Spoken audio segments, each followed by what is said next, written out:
So here we are, Swoo FM, my second show, and I have got someone very special who's managed to come in. The man, the myth,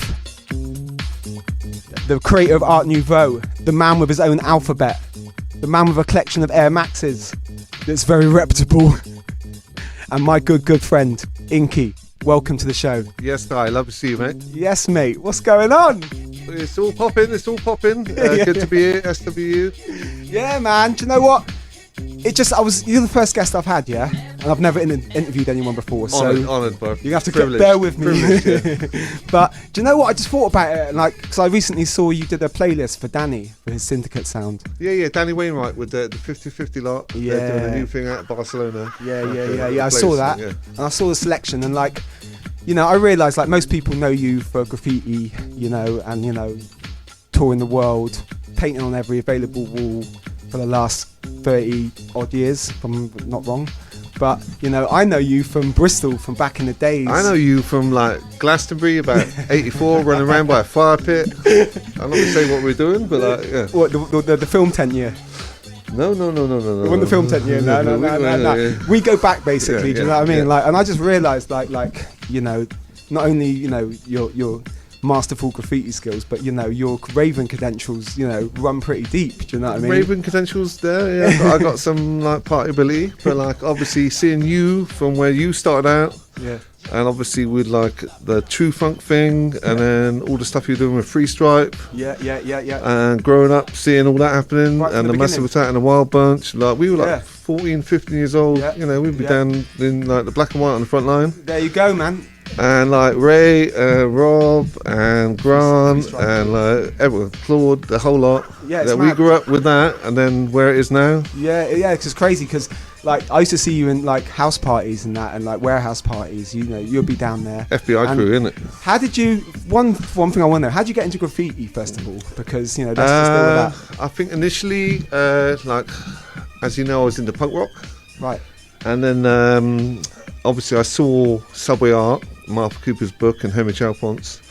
But I think we saw, I think Wild Style was down at the Cube Cinema on King Square. Right. And just being a punk, it was fucking... So you were a punk first then? Yeah, total punk. And it was it's like Anarchy on a wall, but done with a nice typeface. So instead of writing an Anarchy sign or a Crass, right, or Dead Kennedys, right, it was writing, and then also just the ethics of it was fuck advertising, we're taking over the city. It's okay, we can swear, we're off the watershed moment. Yeah, I did. Yeah. But no, you're right. I mean, I happen to know that you told me this before, but you started off on doing on your bags, your school bags, right? School bags. So I started off doing school bags with it could be the Jam or the Clash or Dead Kennedys, and then I think we even done a couple of Parkers with some mod kids. Yeah, sick. But obviously we were seeing 3D stuff around as well. Yeah. And we were part. I mean, we were I was wearing some homemade bondage trousers, and I think I dyed my hair really badly. That Yoss Jinx did for Shout me. To Yoss, yeah, man. I think I looked like a Chernobyl victim at the time. But, that was the flavour back then, It's but we can, a little bit of radiation poisoning never hurt no one. Well, no, we go to Focus in Clifton, get the hair dye, and then that was it. But we saw graffiti. Yeah. And it was new to us, and I think it was the same style. It was you had Don Letts, The Clash. Yeah.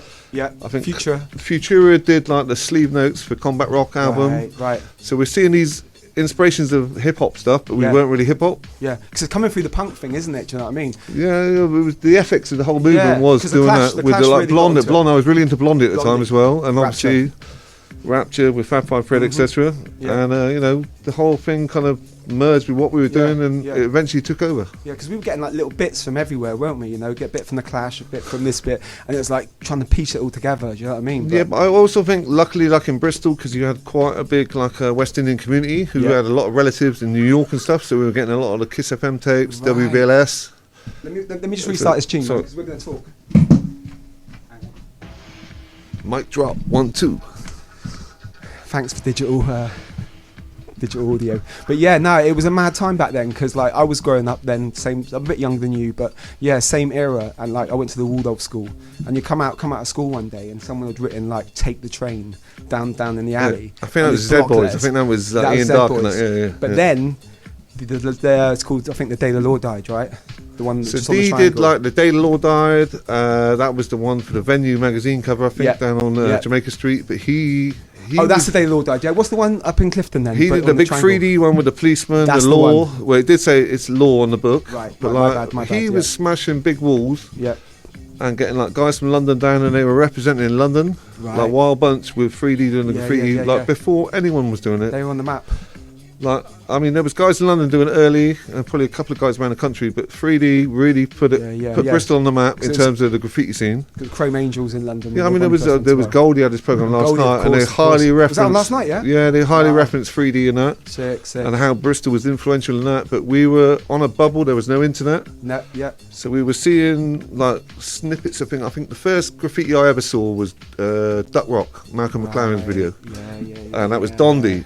Really? Was that Dondi? Rest in peace, Dondi the king, man. Yeah. He painted that there, and like from that, as a punk, to see that, it was like, wow, it was like stylistic calligraphy, but hip. And we weren't particularly hip, you know. It was like, we did a Trinity Hall. I don't know about that, man. I think you guys were down by law, man. You know, we go to a punk gig and there'd be like guys sniffing glue and like fucking, you know. Standard. You write an anarchy sign or like do a cartoon of a psychobilly or something like that, you know. But these guys were doing hip graffiti. Yeah. So it was a different thing. It was really something was happening, and like you just felt it in the air. Do you know what I mean? And like, so. When did you first start going out partying as well? Because, you know, you, like I said, you got deep credentials with this thing. And I've been seeing you at like house parties and warehouse parties and like all the back in the days, the punk gigs and the old Wild Bunch gigs. Well, we used to see him here, and I used to be like friends, you know, Tommy Trouble and that. And, I know Tommy Trouble. Like Nelly, so Nelly and all that and that. Yeah. And D, like they were like 21, and in Special K's. I was like a 15-year-old kid, but I was quite tall. Right. But I was like, I could go to like their 21st birthday parties and stuff. Yeah, you could still pass. So I was out when I was like 15 or something. Right. But before that, it was with you lot. Right. We were just like running around the downs, drinking cider. Exactly. Yeah. But in Bristol, it was a small thing. There was no phone numbers or nothing. It was like you had to know where it was. Yeah. And so we were at all these little things, and then obviously everyone got a bit older. Yeah. And we can't skip that quickly, man. There's more pockets. There's more pockets, man. Like, I mean, so you started going out because I used to see you painting in the parties as well. That was another thing. You go in there and you smell this kind of like, you know, the. So I think the first ones we ever really painted at was Demolition Ballroom, which is the classic Wild Bunch one. Right. We did like Fresh Raw stuff at St Luke's Road. Shout out to Fresh Raw, man. Big shout out to Crust and that, and like Flynn and all that, and everyone, and Flora, rest in peace. Southern Judge and all the crew. The whole crew. But it's like those guys were putting on stuff, and I think Steve Haley was filming it all. Right. Yeah, and then we'd be painting also with like Freeze Strike, with like Froggy, Jaws, and like, you know, like. So you were properly in there. You got to know everyone early. Yeah, and then also like with Wilkes and that. Wilkes' parents were in the black and white. Right. And with Hartley Styles was like we were part of Real Deal Art. Like we had the first community arts project in St Paul's. Wicked. With Felix, called Real Deal Art, and Faye, Lee Jordan and Jaffa, rest in peace. Yeah, Faye and Jaffa, man. So those guys, we were doing the stuff all around the city. And then Chaos and that was doing a lot with Fresh Fall, but it was more of a battle for who could do the best flyer for a house party. Yeah. And I'm looking back at a lot of them now, it was like 50p entry or something, and like it was like. And then those house parties were legendary, and now those flyers are like there's a whole book of this stuff. They were, man. Because what's going on? Turn myself down because for me that's what made me, man. That's really kind of what makes up my musical taste today, is those experiences, those parties, the tunes we used to hear around the way, and the kind of like the a tune would just get like people be talking about it, like if you didn't you had a copy of it, you were the man. Do you know what I mean? Like certain tracks like J.W. McGee, When We Party, but then stuff like you started making music though. Yeah, we're jumping forward. Okay. I was still running around to house parties, man, listening to like FBI Crew, listening to Fresh 4, wherever I could get in was just like. But the tunes they were playing there, like. Yeah, I mean, to me back then it was like Too Bad, KC Rock, Wild Bunch, FBI Crew, which I was part of. Yeah. And then you guys were coming through with stuff. We were coming through. And there was like guys like Manfred. What? And then I remember Nick Warren when he was doing like student nights down the Moon Club and stuff. Like, 98% Proof. Yeah, but then also, those guys, Defcon, like there was a whole load of different club nights. Defcon used to be the spot. Yeah, John Stapleton was running some stuff at Busby's, which is like... Right. Yeah, there is so many pockets of like these like different, crews and like, just to make up Bristol and people, like obviously we go right back, do you know what I mean? And but people moving here, they don't really realise why the place is so, so much flavour. But I do think it's a lot of it's to do with like before the internet, we had our little pocket in this town that like you'd have a tape club in New York from someone's cousin. Yeah. You'd have someone go to London, maybe get a tape. Like I know, like Wild Bunch were connecting with like Crew and Nutriment and like a lot of those guys. Yeah.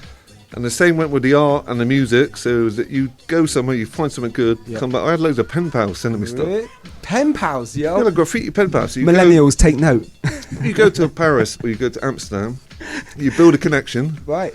And then you send each other letters but we were sending to Barton and Weave Club to John Nations. So we that's a whole nother story. Yeah, we got loads more. Yeah. Do you know what? Should we play a tune? Play a tune, yeah. Please. Yeah. So what we're gonna go with? I think we said you want to do Mag 7. I think Mag 7 because like one of the first punk gigs I went to was at the Colston Hall was the Clash on the Combat Rock tour. But this isn't off the Combat Rock album, but this tune's the Clash is my favourite band, isn't it as well? Yeah, and Joe Strummer as well. Yeah, man. Vacuum Cleaner sucks up Budgie.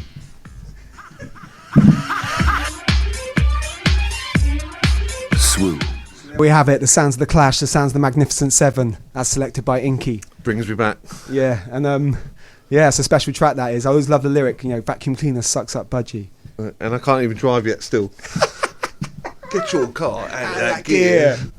Sick tune, man. Yeah, personal favourite. Well, there goes the bed. I was supposed to play a bit of music behind us to kind of like smooth it out, but we messed that up. So, yeah, should we just introduce the next track, man? So, next track is basically,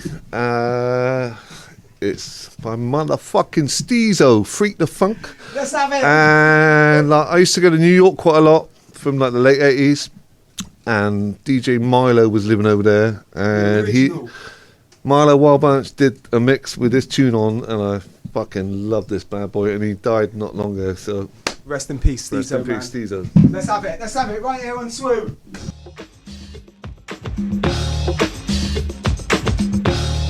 103.7 FM. Yeah! Swoop. So here we have it, the sounds of Steezo. The sounds of the Freak the Funk, as selected by the man Inkie in the building. Love that tune. Sick tune, man. Takes me back to some sick parties. 2 copies. So yeah, man. What you got next for us, Inkie? So steering on the hip hop tip. It's probably like not many people get this one, but it's JVC4 Strong Island. Like EPMD Paid in Full got the chart hit. Yeah. This one's the tune. This was the club banger. I remember this one. Yeah, this was the one used to living mash the in party CI. up. Who the hell am I? AJ Rock, the shit I get flying. Jeez. Let's do this. Swoo. Inkie.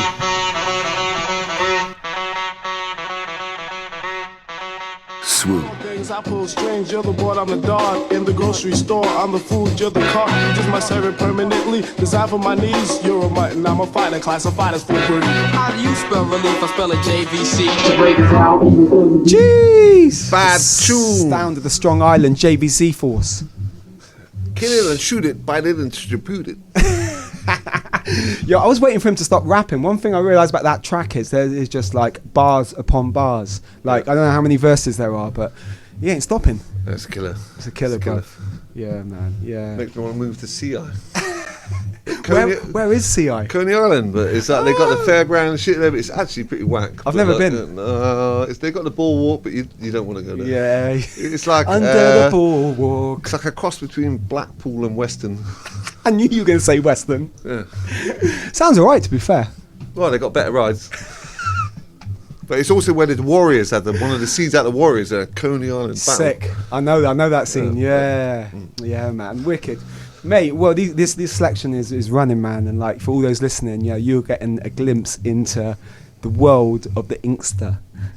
so that was kind of like from the punk thing? From the Clash and what I saw there. Like obviously New York hip hop came at that time, and then we were listening to like Molly Marr, Rap Attack, Mr. Magic, Red Alert, Red Alert, cool DJ Red Alert, with the ugliest DJ in New York. And he had this little ginger kid on the radio show as well. Really? I remember him. Yeah, the kid doing the jingles. Yeah. But then, seeing New York as the Mecca. Yeah. And subway art and stuff. When did you first go to New York, by the way? Well, this is where it comes to, is like, about 1988, 89, I think me and Chris Cross from Triple X Crew. Shout out to Chris Cross, because that's a whole other chapter, man. The Triple X Crew. So basically, we went to New York. Well, basically, like, long story, but we met this guy on Park Street. Park Street in Bristol? In Bristol. Right. And at the time, I was making, like, I'm not sure if I was supposed to stay on the radio, but we were making T-shirts promoting a certain brand of weed. Club Yayo? No, Super Skunk. Oh. Right. Basically, he saw our T-shirt, this guy, him and his wife, and said, can you get us a T-shirt? So we got him some T-shirts. Yeah. And he invited us to New York, but it turns out this guy used to run, Norman Gosney, basically, used to run the oldest skate shop in Clifton Village. Yeah, I know the name Norman Gosney. And Norman, Moved to New York, and he did the interior of the Dance Stereo Club. He did the Limelight shit. Whoa. He, basically was hanging out with Mark Kitchener and fucking, He was in there, like swimwear. Jelly beans and that. Jelly Bean Benitez. So we went there, hooked up with him. Yeah. And I think it was the same week that Massive Attack did their first Blue Line store in New York. So we were out there. Timing. But also with Brim from Tats Crew. Yeah. We were being in Bristol. So a massive, big connect. Because Brim and Bio went to Bristol, little side note. All through a random thing on Park Street, we were like, we're going to fucking New York. So that's it. So we and Chris went out. We went up to Harlem, got out the tube. Literally looked every corner. There's like crack dealers. We got straight back in the tube. Got fucking back down to Safe Town. I went up to Harlem one time, man, but it was late. It was a bit safer then. But and then around Madison Square Garden, we got all the fucking Duke the belts with the fucking name buckles, and Canal Street got the fake Rolexes and that. I think I blagged some guy from a shop, because shout out to Steve Cushty here, because I used his name. I basically blagged some guy from, said I was a wholesaler from a fucking clothing shop in Bristol, and I got a triple fat goose jacket, right, with all the fur, all the trimmings, total fucking new. And right at that time, so I'm not going to play this tune, but right at that time, everyone was like, fucking Chris Cross, jump around. Are you down with OPG? Are you down with OPG? That was the tune everywhere you went in New York. OPP, I think. Fuck, OPP and OPG. Who the fuck's he? Anyway, he's not down maybe with that's what it said on the hat, that they were fake or something. Yeah. Anyway, right, so basically, we went to the main record shop in New York called Downtown Records. Sick. And Chris, who I was with at the time, was really into his music and stuff, and we were doing a club night called Club Yayo in Bristol, and he wanted to buy some tunes. So we gone to his shop, and I walked in there, and I got no interest in buying records whatsoever. Tell it how it is, mate. So I'm sort of chatting to the people who run the shop, saying we're from Bristol, blah blah blah blah. I look behind him, it's tune of the week, right? And it was Free Stripe Records, which is a St Paul's fucking label set up. Shout out to Smith and Mighty. Shout out Smith and Mighty, Rob, Ray, love you, around there, Froggy, fucking everyone. Shout out to Froggy Doggy, man. But basically, Free Stripe Records, and it was True Funk. It was fucking Die's tune. was #1 tune of the week in New York in 1989. Shout out to Jody Wisnoff also. Obviously Jody Wisnoff, yeah, West. That's mad. But I'm telling you, the first time I went in the major record shop in New York, motherfuckers from Bristol. Right? Well, and they were tune of the week. Right, so I didn't buy that one. Put that one back and get that free. We're going to play this, and I'm going to play you the tune I bought afterwards. So I love it. I love you, Rob. But Free Stripe, fucking New York takeover. That is a mad story, and I'm a pleasure to be a part of it, man. But wicked. Straight up. Let's play this tune, man. I was amazed. Swoop.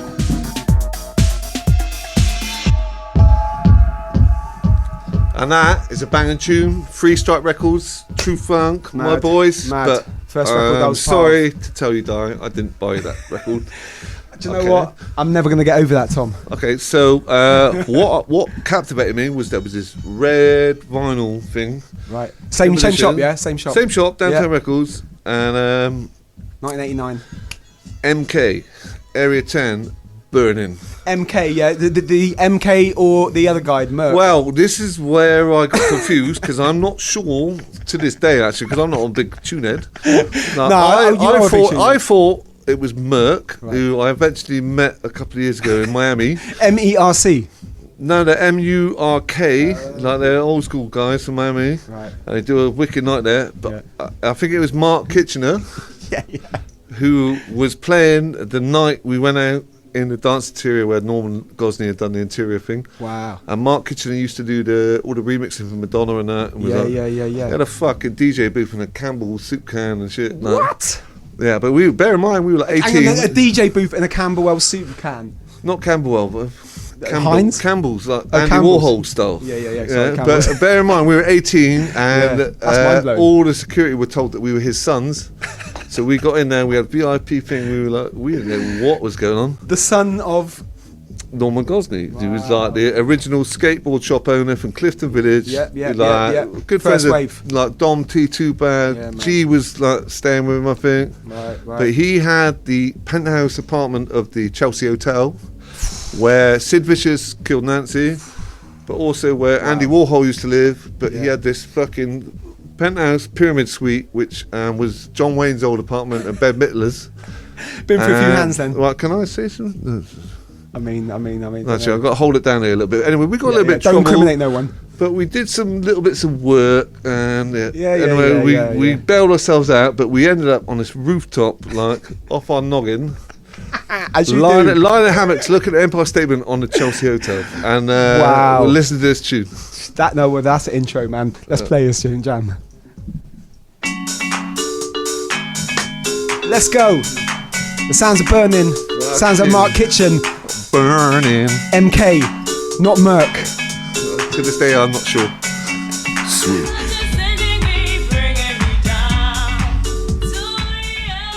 Sounds of MK, sounds of burning. Absolute still a classic. fucking banger. Still a banger. It's a big tune, man. It's a big tune. So you said another story about this one, yeah? Yeah. So basically, like next up, like post graffiti stuff. Like I got right into the rave a bit. Come on, man! It was when Rave came along, it changed everything. Let's be straight about it. But then at this point, there was like a club night in Bristol. And shouts out to John Stapleton. Stapleton. To this day, he's the dude. Listen, man, people don't know who John Stapleton is. I've got to tell them. Defcon were one of the original sounds. Everything. Yeah. But basically, he had a night called Vision down at Busby's. Yeah. I think it was called Busby's at the time. Yeah. But basically, he used to have like Guru, Josh, and Damsky, all this stuff playing. Yeah. But there's this one tune called Casanova, Baby D, they had, yeah? Yeah. And I had this Dutch graffiti artist who like literally was like painting my name on walls in Holland and stuff.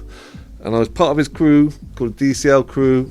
It was Getsy, Matty, and a few of the boys out there in Holland, big shouts. Permaren. And Nick Walker, his uncle lived out there, so we used to go stay there. Sick. Cycling to Amsterdam, stay out all night, too late to go home, so we get hosed down on the fucking they had like little platoons outside Central Station. So instead of going back, we didn't have a hotel, we just fucking sleep there. Get hosed down and go again, fucking hosed down and like go again.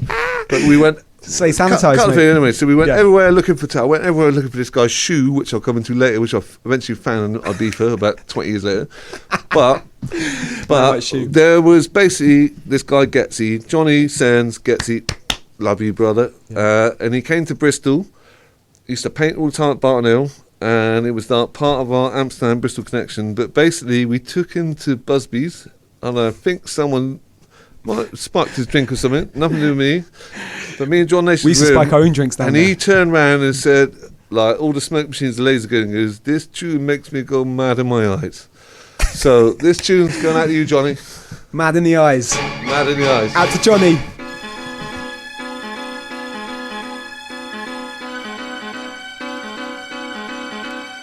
Sweet. As we move. So this obviously was like. Can I just say that one ended a bit abruptly because I searched for it everywhere, couldn't find it nowhere, wasn't available. I had to rip it off YouTube. There was one posting of it. Do you know what I mean? Don't sue me, Napster. Baby D, Casanova. Everyone wants that tune. It's Google a banger. It's a banger. But there's a certain mix that you got to get, which is Die's got. But this next one, so without I mean, this became to me was like I'm not gonna say PILL because that's like public image. Yeah. But it was like a summer love anthem for me, and like to this day, I think this and the Beloved Sun Rising are my all-time like summer rave classics. Man. But when I moved to London, eventually I ended up meeting this guy Erin, who had basically he's got an ice cream van. And he's pimped it out like proper fucking like metallic, like it's been hot rodded. He's got a Function 1 sound system with like a whole like velvet universe inside of it. In the ice cream van. In the ice cream van, and it's called the Slush Puppy Van. Yeah, right. It turns out Erin made this tune. Mad. And Erin basically made this bootleg mix of Candy Sat in the Sauce. You Got to Love. Yep. To this day, I think everyone would agree this is the rave tune of all time. Let's play it, man. Let's play it. Big love you, Erin. Shout out. And when this came out in the record shop, everybody bought a copy. I can remember it. And he never made one penny off this. Well, it's a bootleg, isn't it? Do you know what I mean? That's how it goes. But still. Cost back on the vinyl. Wicked tune. Swoop. As we move through the airwaves. Still raving. I mean, I'll tell you what, you could have LFO, you could have the Beloved, Sun Rising. Right, we're going for all the tunes that we could have maybe picked, but we'll have to do it again. We could have a weekly show, bro. Yeah. But anyway, Die Inkie show, I like the sound of that. So the next one is Tom Tom Club, Genius of Love, and I fucking love this tune. But basically, when it was my 40th birthday 10 years ago. You 40 already? No, 50. But I was working at the time with Jay Jagger in London, and we had a big warehouse party with I think they had Fatboy Slim and some other, I think Mark Bronson playing. Couple guys. But my mate Jay Dell, who was on Ultimate Dilemma Records, and he's an old school hip hop guy. I had him waiting in the back room with this tune teed up. So as soon as I walked in my crew, he dropped 2 copies of this, and it's a banger. So do you know, that's how you know you're a made man, when the DJ's got your tune, your entrance tune ready. This one's going out to J Del Z. Love you, bro. Swoop. All right, time is moving fast. We got a couple more left, so we're going to get into something. Going to get into this one. Another selection by the man Inkie. AM/FM. You can give it intro when we're playing the track. This tune like a classic fucking house party banger. I think Too Bad, Wild Bunch, FBI Crew. But just gonna pause for a second and Surplus. Massive love from the hip hop community of Bristol. You're gonna be missed, bro. Yeah, this needs to be dealt with, man. Do you know what I mean? We got to give a big salute, because we lost a couple of soldiers yesterday. People know Surplus from Bristol. He's a Bristol legend, MC, one of the best, one of my favourite MCs, period. He departed our reality yesterday. I'd like to send a big shout to all his friends and family, sending love. And also, I don't know if people heard, but we lost another really strong member of our culture, a guy called Leon. A lot of people don't heard of him, but he worked at this place, Music House. Used to cut all our dub plates. He was the guy basically that used to look after us, the DJs. And I just want to dedicate the whole show to those two, really, and send that love. Big to all love. the people, think of those man. people. Yeah, man. Peace. Swoop. And we are coming up to the last tune. Okay, so last selection. Hang on. What?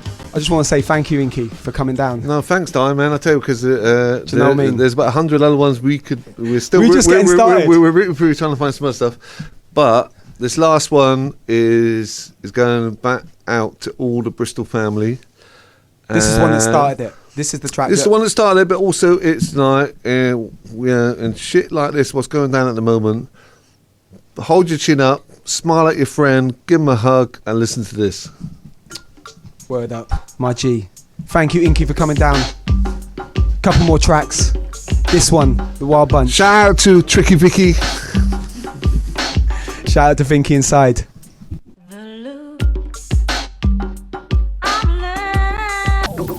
Don't touch that dial. Swoop.